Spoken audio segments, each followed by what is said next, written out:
In this Star Wars Outlaws video, we will be comparing some interesting changes that have been made from the previous updates to the latest one.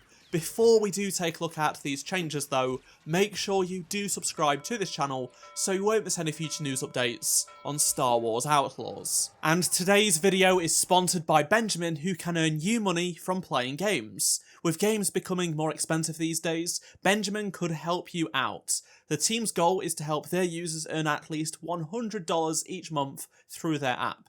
Something you won't know about me is that I take a lot of time to search for the best cashback offers, discounts, or any program that lets me earn for gaming. Benjamin is an app that has various ways to earn some real cash simply by using your phone in ways that you normally would. For example, thousands of games have certain objectives to do, and if you do them, you'll earn cash. Or you could watch some ads, and even log in daily to earn bonuses. You are earning real money from playing games which will be sent to your bank account, and it's that simple. There's no pressure, it's laid back, and it's up to you how much you want to play. Get rewarded every day with Benjamin by downloading the app, linked down below in the description. So last week, Massive released Title Update 3 for Star Wars Outlaws, which came with a long list of bug fixes and improvements across the game. This came a month after Title Update 2, and with Title Update 2, I made a video comparing changes made from that update to Title Update 1, and how the game changed, because some stuff was listed in the patch notes, some stuff wasn't, but also not everyone wants to go and take a look at all of the changes, so I thought I'd cover the more interesting ones, as I do have a lot of footage so I can go back and actually compare the previous version of the game. That's what we are going to be doing right here, right now, and I will start with the removal of the glitch effect when using the electro binoculars.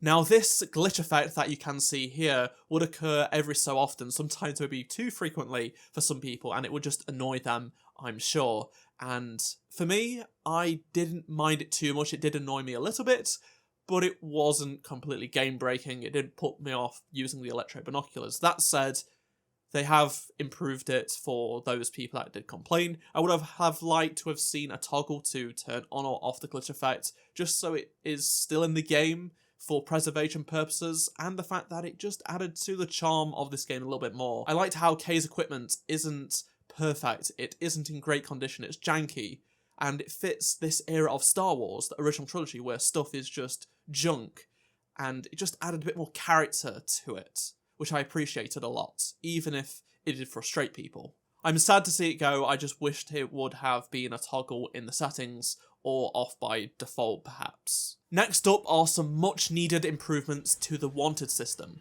Ever since the game came out, people complained that the Wanted system was just too easy, especially when you started to upgrade Kay.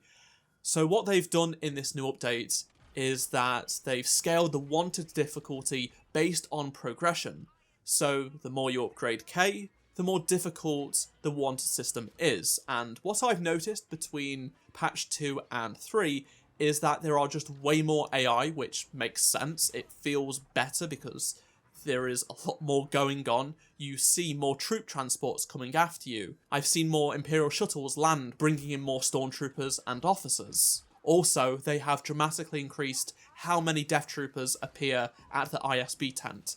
So, as you can see right here on the screen, in Title Update 2, it was like 3. Here it is 7, so there are just way more Death Troopers to face off against, which just makes it more difficult, and makes sense given that you wouldn't just expect 3 Death Troopers to be at this tent guarding the ISB secrets. From my testing, it is certainly more difficult when you have 7 Death Troopers as opposed to 3, and yeah, it's much more of a challenge. On top of that, they've actually fixed Death Troopers not spawning in search parties, so even back when the game came out, people were pretty upset that the Death Troopers did not come to you, you had to go to them. It turns out it was actually more of a bug, and I noticed in Title Update 2 it was happening every so often, but not all the time. I would see Death Troopers come out of troop transports that weren't at the tent. Now they do basically all the time, at least from my testing. So you can see here I was just riding on my speeder and came across Death Troopers in places I had not seen before. It's usually just like 2 of them in a troop transport, but still, The Death Troopers do come to you in that sense now. Now for a speeder improvement. So they have improved the camera recenter speed on the speeder, and for me personally, I think this does feel better. I know some people were worried that it's gone too quick. It is quicker, but in my opinion, it's got a nice velocity curve to it. It just is smoother. It's snappy, but not too snappy. It's hard to describe. It just is better in my opinion. It doesn't go crazy, and it just feels nice. They've also made the Vorakai more formidable, so these creatures on Tashara were definitely memed for being too easy, and I agree they were too easy. When I first came up against them, I was like, that's it.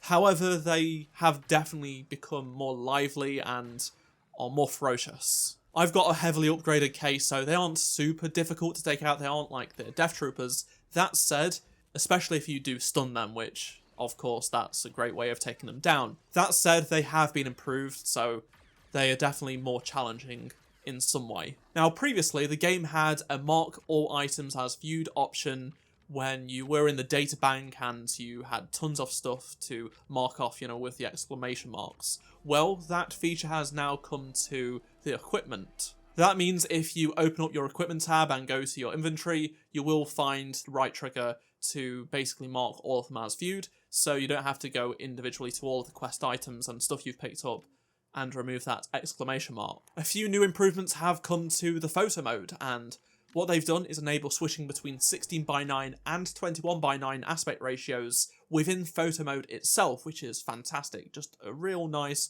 quality of life improvement to save you having to go into the settings to change it and then go back to the photo mode. It just speeds up the process a whole lot. There is also a new colour picker UI as well, so you have HSB as well as RGB, and you can adjust the hue, saturation and brightness within HSB, so it just gives you more flexibility when choosing how you want to colour grade your images.